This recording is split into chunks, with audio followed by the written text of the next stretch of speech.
Bismillahirrahmanirrahim.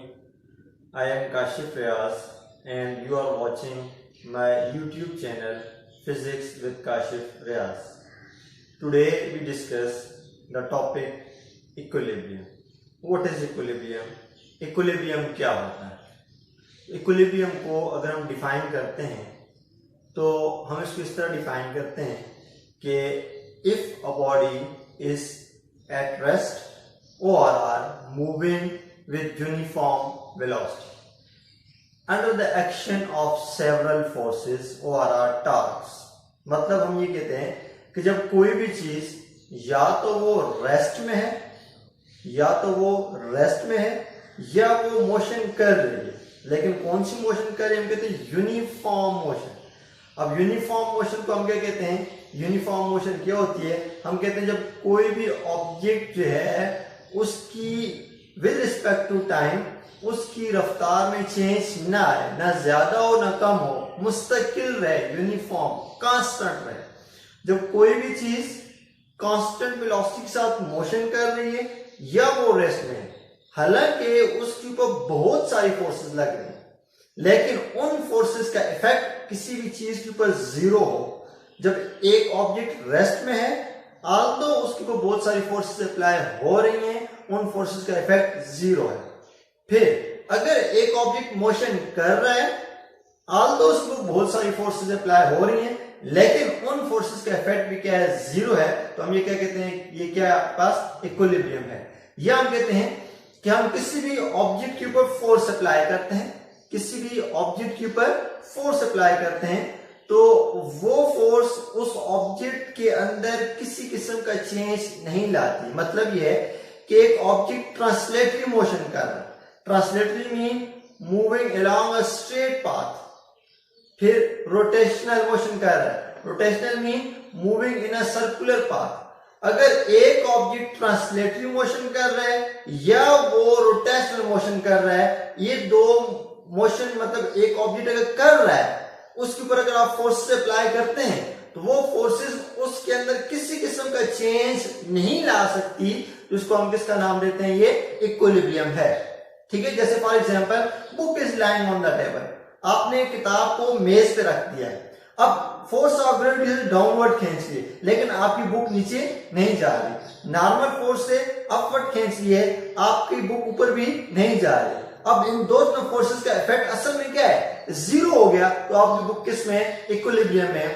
जिस तरह हम कहते हैं कि हमारे पास क्या है कि एक ऑब्जेक्ट, जिस तरह आपने क्या किया कि ये मार्कर है, इसको आपने यहां पे पकड़ लिया। ठीक है। अब इसको दो फोर्स से अप्लाई हो रही है, फोर्स ऑफ ग्रेविटी डाउनवर्ड और नॉर्मल फोर्स अपवर्ड।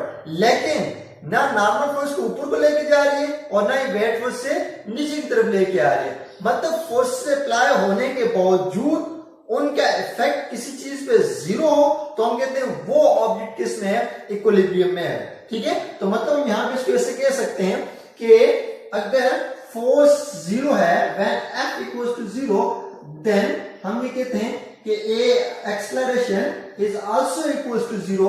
एक्सेलरेशन जो है इक्विलिब्रियम केस में जीरो होता है।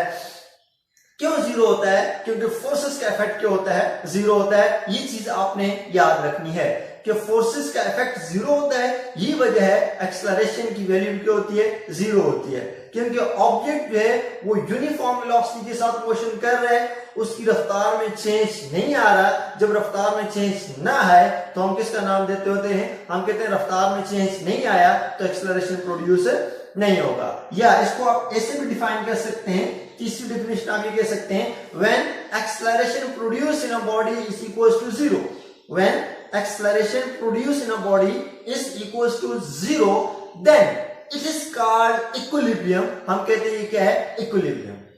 अब नेक्स्ट हम बात करते हैं इसकी टाइप्स की। तो हमारे पास असल में इक्विलिब्रियम की दो मेन टाइप्स आ जाती हैं। एक हमारे पास डायनामिक इक्विलिब्रियम, एक स्टैटिक इक्विलिब्रियम। देखें, क्योंकि हमने अभी इसकी डेफिनेशन की, तो डेफिनेशन के अंदर ये बात थी कि इन state of equilibrium when it is at rest, मतलब वो रेस्ट में या मूविंग विद यूनिफॉर्म या वो मोशन कर रही है। तो इसी बात को लेके हम इक्विलिब्रियम को दो टाइप्स में डिवाइड करते हैं। रेस्ट में तो स्टैटिक है, मोशन में तो डायनामिक है। ठीक है। अगर हमने कहा कि when a body is at rest under the action of several forces, कि एक ऑब्जेक्ट रेस्ट में है बावजूद इसके कि उसको बहुत सारी फोर्सेस अप्लाई हो रही हैं, बहुत सारी फोर्सेस या बहुत सारे टार्क उसके ऊपर अप्लाई हो रहे हैं, इसके बावजूद वो किस में रेस्ट में। इस तरह आप कहें कि हम जो है वो दीवार को धिक्का दे रहे हैं, हम दीवार को धिक्का दे रहे हैं, आप धिक्का देते रहे, आप फोर्स अप्लाई कर रहे हैं, लेकिन दीवार अपनी जगह से हिलेगी नहीं, मतलब आपकी फोर्स का इफेक्ट क्या है, जीरो है। इसकी एग्जांपल हम ये लेते हैं, book is lying on the table, cup is lying on the table, ठीक है, bag is lying on the chair. आपने क्या किया है कि pen is lying on the table, ठीक है, we are sitting on the chair, ये सारे एग्जांपल है, हम चेयर पे बैठते हैं, ठीक है, और फोर्स ऑफ ग्रेविटी डाउनवर्ड खींच रही है, नॉर्मल फोर्स अपवर्ड खींच रही है, लेकिन उसका इफेक्ट क्या है, जीरो है। मतलब ये है कि जब एक ऑब्जेक्ट के ऊपर बहुत सारी फोर्सेस का इफेक्ट जीरो हो तो हम कहते हैं वो कौन सी इक्विलिब्रियम है, वो स्टैटिक इक्विलिब्रियम है।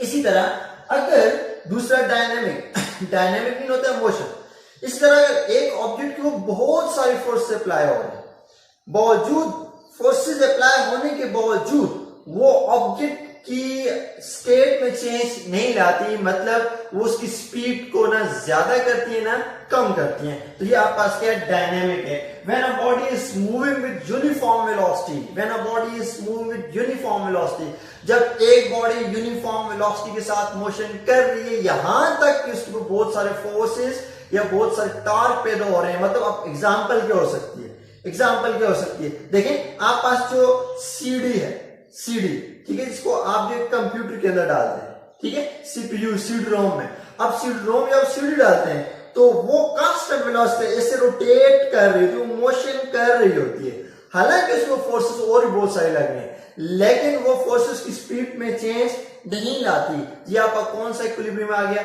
ये आपके पास डायनामिक इक्विलिब्रियम आ गया, मोशन कर रहा है, मोशन कर रहा है। जैसे फॉर एग्जांपल हम कहते हैं पैराट्रूपर्स, पैराशूट के जरिए आप जब बुलंदी से छलांग लगाते हैं, ठीक है, जब आपने बुलंदी से छलांग लगाई है तो आपकी रफ्तार एक कांस्टेंट होती है, एक कांस्टेंट रफ्तार के साथ पैराट्रूपर्स वो नीचे आते हैं, ऑल्दो उसको बहुत सारी फोर्स तो और भी लग रही है, एयर रेजिस्टेंस फोर्स लग रही है, फोर्स ऑफ ग्रेविटी लग रही है, नॉर्मल फोर्स लग रही है, लेकिन ये फोर्सेस लगने के बावजूद वो उसके अंदर किसी किस्म का चेंज नहीं लाती, उसकी रफ्तार कांस्टेंट रहती है। ये आपका कौन सा इक्विलिब्रियम आ गया, ये आपका डायनामिक इक्विलिब्रियम आ गया। अब डायनामिक इक्विलिब्रियम को हम दो टाइप्स में डिवाइड कर देते हैं, एक को हम कहते हैं डायनामिक ट्रांसलेशनल इक्विलिब्रियम, एक डायनामिक रोटेशनल इक्विलिब्रियम। देखिए मैंने आपको दो एग्जांपल दी, एक मैंने पैराट्रूपर्स की बात की, वो इस तरह बिल्कुल सीधा आते हैं, वो ट्रांसलेटरी मोशन कर रहे थे, एक मैंने आपको सीडी रोम की एग्जांपल सीडी की दी,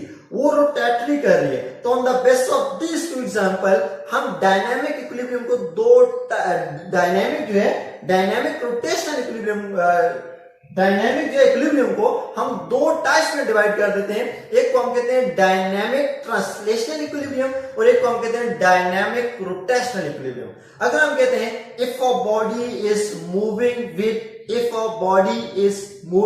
विद यूनिफॉर्म लीनियर वेलोसिटी, अगर एक ऑब्जेक्ट मोशन कर रहा है यूनिफॉर्म लीनियर वेलोसिटी के साथ, देन इट इज कॉल्ड कौन सा equilibrium, then it is called dynamic translational equilibrium, dynamic translational equilibrium moving with linear uniform velocity, ठीक है। फॉर एग्जाम्पल मैंने कहा motion of paratroopers, motion of paratroopers, ठीक है।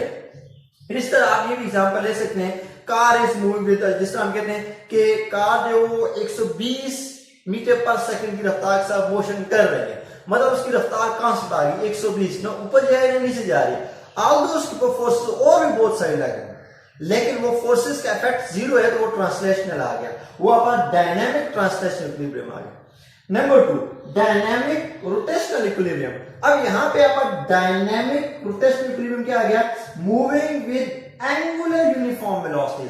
अब कोई भी ऑब्जेक्ट एंगुलर वेलोसिटी के साथ, देख कौन सी angular velocity, uniform angular velocity के साथ मोशन कर रहा है, तो उस टाइम जो इक्विलिब्रियम होगा जब एक ऑब्जेक्ट यूनिफॉर्म एंगुलर वेलोसिटी के साथ मोशन कर रहा है और उसके ऊपर फोर्सेस का इफेक्ट जीरो है, तो आपको कौन सा इक्विलिब्रियम आ गया?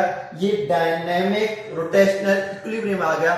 इस केस में आप एग्जांपल ले सकते हैं कि motion of CD in a CD ROM, क्या आपका जो सीडी जो है वो सीडी रोम के अंदर जो मोशन कर रही है वो यूनिफॉर्म भी है, वो रोटेशनल भी है, और वो कौन सा इक्विलिब्रियम कहलाएगा? वो आपके पास डायनेमिक रोटेशनल इक्विलिब्रियम कहलाएगा। तो ये था हमारा आज का टॉपिक, इक्विलिब्रियम क्या होता है और उसके साथ टाइप्स ऑफ इक्विलिब्रियम क्या होते हैं। तो इंशाल्लाह एक मरतबा फिर नेक्स्ट टॉपिक के साथ आपके सामने हम हाजिर होंगे। Thank you so much for watching my YouTube channel. Allah Hafiz.